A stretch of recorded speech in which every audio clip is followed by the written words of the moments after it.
Alhamdulillah pada live kali ini kita kedatangan tamu kita dari Lirboyo, Caim Kafa. Live kita kali ini dalam rangka menyambut haul Mbah Abdul Karim Lirboyo yang jatuh pada 21 Ramadan dan haul Mbah Khalil Bangkalan yang jatuh pada 29 Ramadan. Bismillah, kita sudah dapat sambungan dari beliau.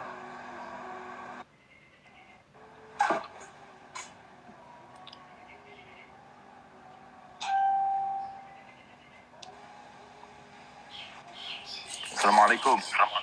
Waalaikumsalam warahmatullahi wabarakatuh. Sehat-sehat, Lora? Alhamdulillah.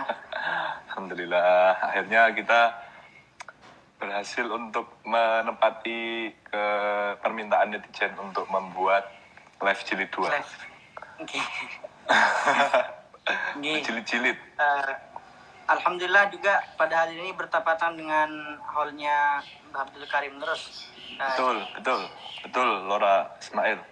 Dan ini kebetulan kita kemarin pada live pertama kita sudah bahas sekilas tentang sejarah Mbah Marus Ali. Betul. Untuk live kali ini insya Allah kita akan lebih fokus ke manakib atau biografi dari Mbah Abdul Karim Lirboyo.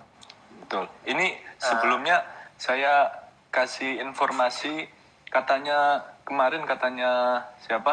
Admin Lora dari Guyonan Santri untuk live itu maksimal katanya 1 jam. Jadi nanti akan ada mati otomatis. Jadi semacam waspada. Tapi insya Allah jenengan lebih tahu ya.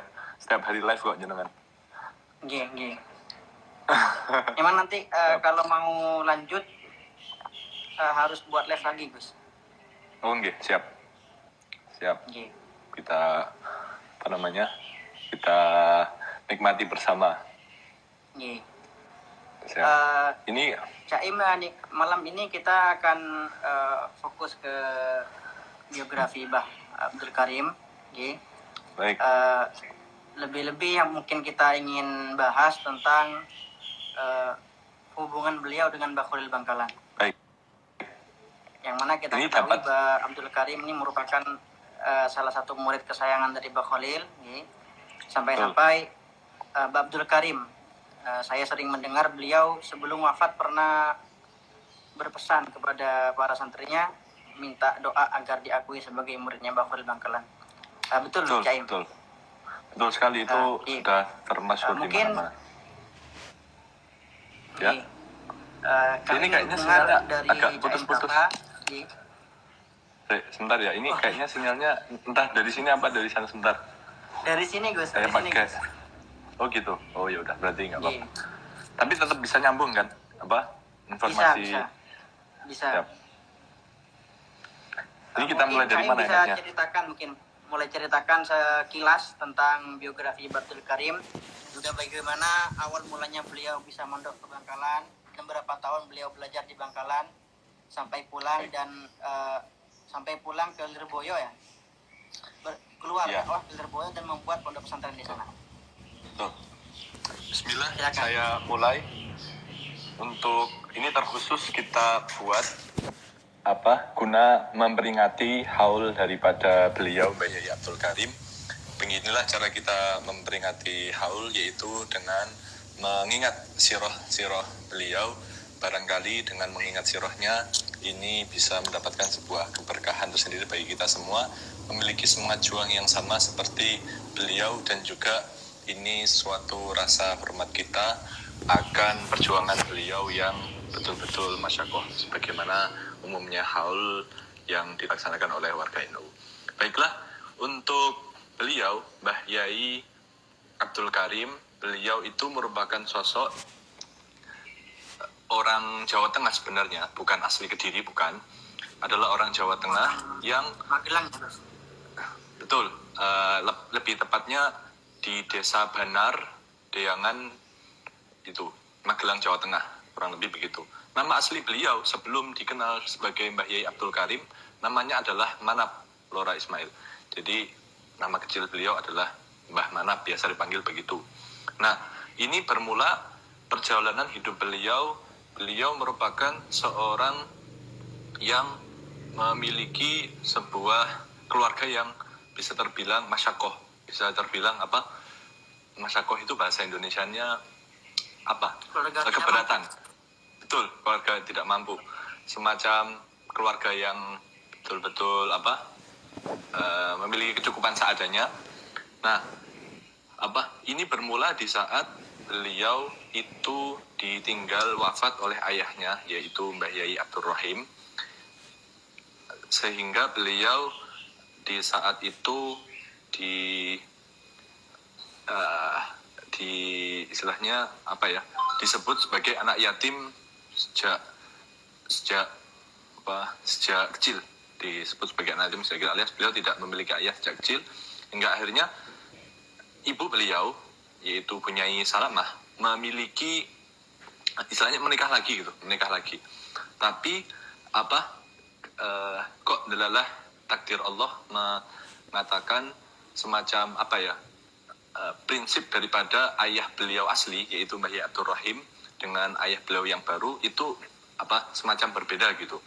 Beliau lebih cocok dengan ayah yang wafat itu, yaitu lebih mengutamakan dalam hal ta'lim wa ta'allum, belajar dan juga belajar dan juga mengajarkan. Nah, beliau lebih tertarik akan itu. Nah, memang beliau sejak kecil ditakdirkan yatim. Ini mungkin kehendak Allah kepada Mbah Manap dan juga saudara-saudaranya, semacam sengaja tidak dibuat ceria, tertawa dengan kenyamanan keluarga. Sengaja dibuat Allah semacam merasakan pahit gentingnya kehidupan agar semacam dijadikan sebagai sosok yang dipercaya untuk menangani umat sebagaimana Buddha mengatakan. Nah, pada saat itu biografi kecil, pada saat beliau masih kecil, beliau terkenalnya suka membantu ibunya, membantu ke pasar dan seterusnya. Takzim beliau kepada seorang ibu begitu besar. Nah, beliau adalah sosok seorang anak petani yang mana beliau semacam untuk dari segi leluhur-leluhurnya itu ya bisa dibilang versi beliau sendiri tidak ada yang bisa dibanggakan begitu. Tapi beliau punya prinsip. Ini sebelumnya kedengaran nggak, Laura? Kedengaran, jelas. Baik, saya lanjutkan ya. Beliau punya prinsip.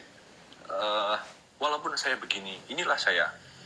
Seseorang itu bukan tentang ya, inilah ayah saya, tapi inilah saya. Ya seperti makalah yang biasa kita dengar, laisal fata mayakulu hadza abi lakinal fata mayakul hanaza. Nah, beliau mengatakan begitu dan juga beliau memiliki prinsip bahwa nasab itu tidaklah penting. Yang penting justru adalah ilmu. Itu adalah yang menjadikan prinsip beliau sejak kecil. Nah, beliau memiliki seorang kakak namanya Aliman. Aliman kakak beliau yang semacam peduli betul kepada beliau, yang mengajak beliau untuk mondok di usia kurang lebih 14 tahun. Nah, ini beliau merasa bahagia gitu, karena hasrat untuk menuntut ilmunya, hasrat untuk mematuhi perintah, mematuhi keinginan daripada orang tuanya ini bisa tercapai. Diajaklah beliau oleh kakaknya yang namanya Aliman ini, diajak mondok ke, awalnya beliau mondok di Ngurah Kediri, semacam salah satu daerah. Ya mungkin kalau orang Kediri tahu betul lah mana itu Ngurah. Nah, setelah itu mondok di Ngurah, beliau ini diajarkan oleh seorang kiai untuk sekedar mempelajari ilmu-ilmu dasar. Ya di usia 14 tahun lah. Pada zaman itu merupakan usia di mana beliau mempelajari ilmu seperti amaliyah sehari-hari, semacam sholat 5 waktu, terus pokoknya itulah ilmu-ilmu haliyah, bisa dibilang begitu singkatnya. Nah, perjalanan beliau mencari ilmu dimulai dari Ngurah di Kediri itu. Nah, selanjutnya tidak langsung ke Kiai Khalil, tidak. Perjalanan beliau mulai dari Ngurah itu untuk mempelajari ilmu dasar, selanjutnya dilanjutkan oleh beliau mondok di namanya Pondok Cempoko. Pondok Cempoko itu kurang lebih 20 km dari Nganjuk. Kalau Nganjuk tahu ya, Lora ya? Iya, tahu. Halo, Nganjuk. Nah, beliau mondok di situ selama 6 tahun hanya untuk sekedar mempelajari ilmu-ilmu dasar, ilmu-ilmu sorof seperti itu. Lalu beliau lanjutkan lagi mondok di Bang Sri Kertosono, itu untuk mempelajari Al-Quran. Jadi semacam apa ya, beliau berpindah-pindah pondok, namun betul-betul dimatangkan gitu dari satu pondok ke pondok yang lain untuk mempelajari masing-masing fan ilmu yang sekiranya beliau butuhkan. Nah, tidak berhenti sampai situ. Beliau di pondok itu semacam mempelajari di pondok Bang Sri itu mempelajari ilmu Al-Quran yang hingga akhirnya beliau lanjutkan kembali mondok di Sidoarjo, lebih tepatnya di pesantren Sono. Beliau di sana belajar semacam ilmu sorof. Lalu untuk kebutuhan sehari-hari beliau dalam hal ini ditanggung penuh oleh kakaknya, yaitu seperti yang saya bilang tadi, Kiai Aliman namanya. Kakaknya namanya Kiai Aliman. Nah, beliau berprinsip, wah ini saya sudah merepotkan kakak saya. Saya tidak patut untuk bermalas-malasan, saya tidak patut untuk seenaknya sendiri. Saya harus berjuang, saya harus menghormati perjuangan kakak saya yang membiayai saya. Saya bisa nyantri ini karena kakak saya. Karena ya memang yang memberi sebuah kecukupan beliau dalam hal mencari ilmu itu ya kakaknya itu gitu. Karena di kondisi di rumah sudah tidak memungkinkan di Jawa Tengah itu. Nah, setelah itu ketika beliau telah menguasai fan-fan ilmu, diantaranya membaca Al-Quran, lalu mempelajari pelajaran-pelajaran dasar dan mempelajari ilmu sorof dalam pesantren-pesantren tadi, beliau semacam memiliki keinginan untuk meningkatkan kemampuan ilmu sorofnya, meningkatkan semacam nahwu sorofnya itu ingin dikembangkan lagi, tidak hanya diberhentikan sampai jurumiyah saja, tapi ingin juga sampai ke alfiyah. Nah, kalau zaman dulu kan yang namanya pondok itu tidak sistematis sekarang. Sekarang mungkin kita dengan mudahnya memilah dan memilih pondok mana, pondok sini, pondok situ, yang mana setiap masing-masing murid ini sudah semacam diberikan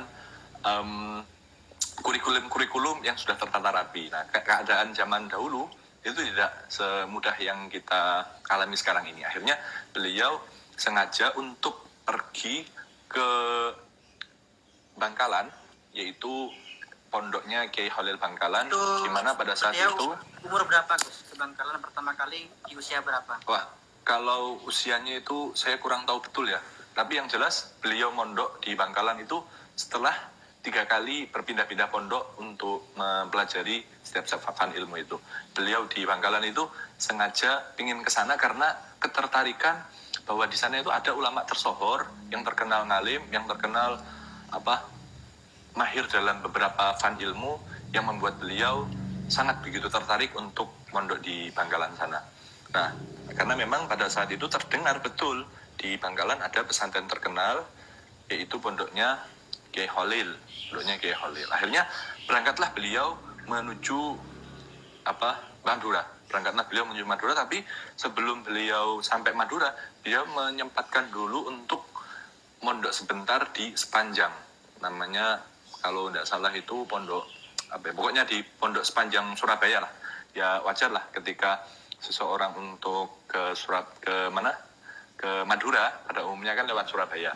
Nah, beliau sempatkan dulu pondok di Sepanjang. Nama pondoknya itu kalau tidak salah Kedung Doro, seperti itu, Kedung Doro. Nah, setelah itu sampailah beliau setelah selesai mondok di Kedung Doro itu, sampailah beliau ke Bangkalan. Dalam keadaan saat itu, Kiai Khalil itu sudah tersohor. Beliau adalah seorang wali yang semacam memiliki cara sendiri-sendiri dalam mendidik para muridnya. Nah, kebetulan Kiai Khalil ini diberi sebuah murid Kiai Manap yang sengaja beliau ingin untuk dibuat hikmah dulu. Kiai Manap ingin dibuat hikmah dulu. Pada saat beliau datang untuk mondok di Bangkalan, sebelumnya beliau sudah semacam membawa bekal semacam 1 karung beras untuk biaya hidup. Nah, tapi ternyata kehendak daripada Kiai Khalil tidak menghendaki beliau semacam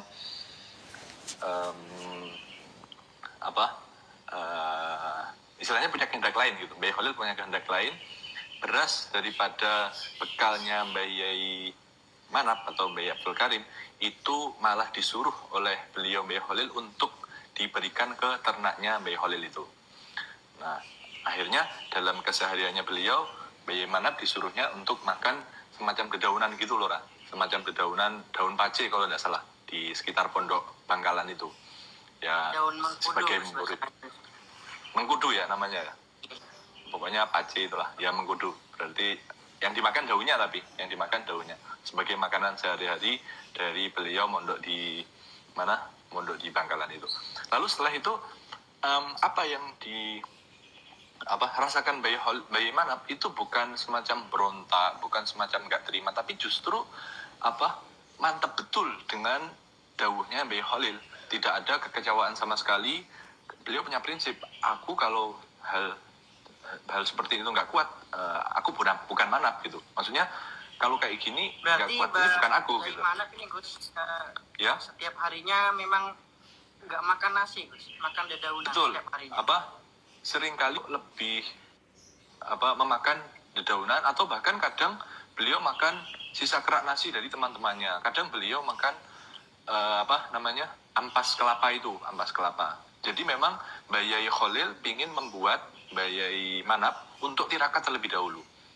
Tapi alhamdulillah beliau menyadari bahwa ini adalah kehendak guru. Guru saya menghendaki saya untuk masyakoh dulu. Saya tidak mengeluh karena ini demi kelangsungan ilmu saya. Beliau terima dengan lapang dada apa yang disuruh oleh Mbah Yai Khalil Bangkalan itu.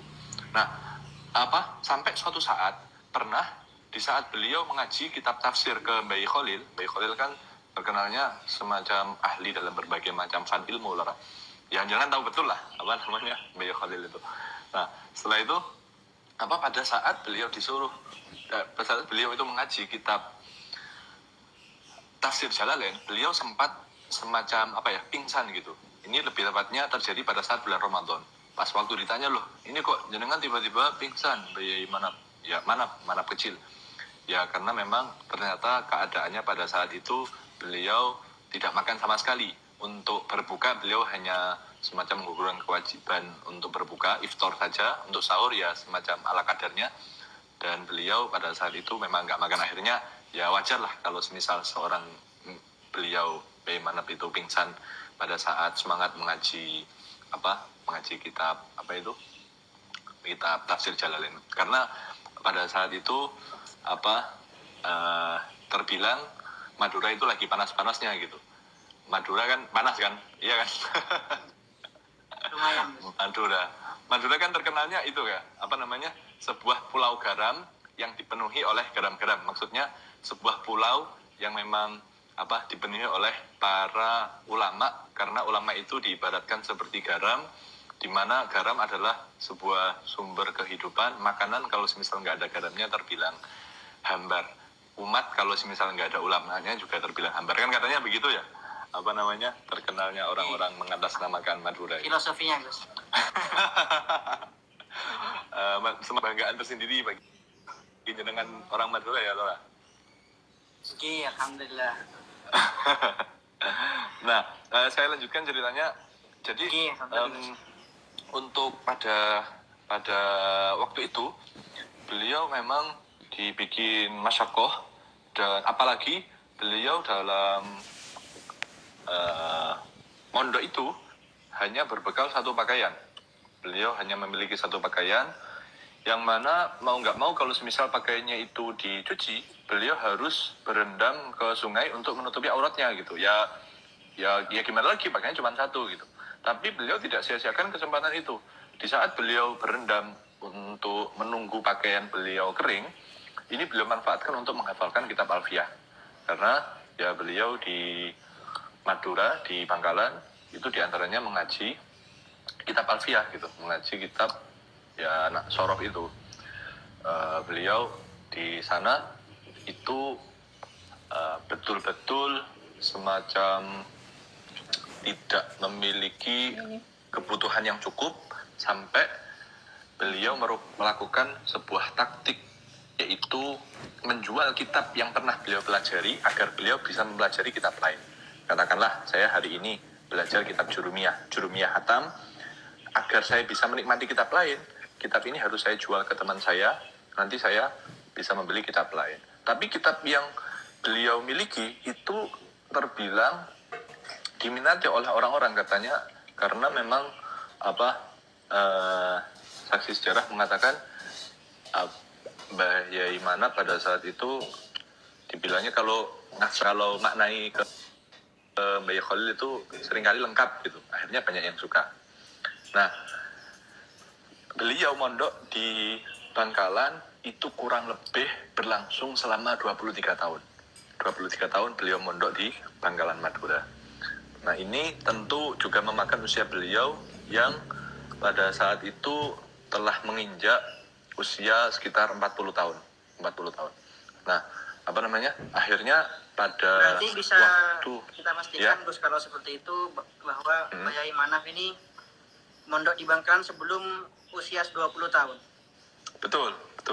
Ya kurang lebih begitu.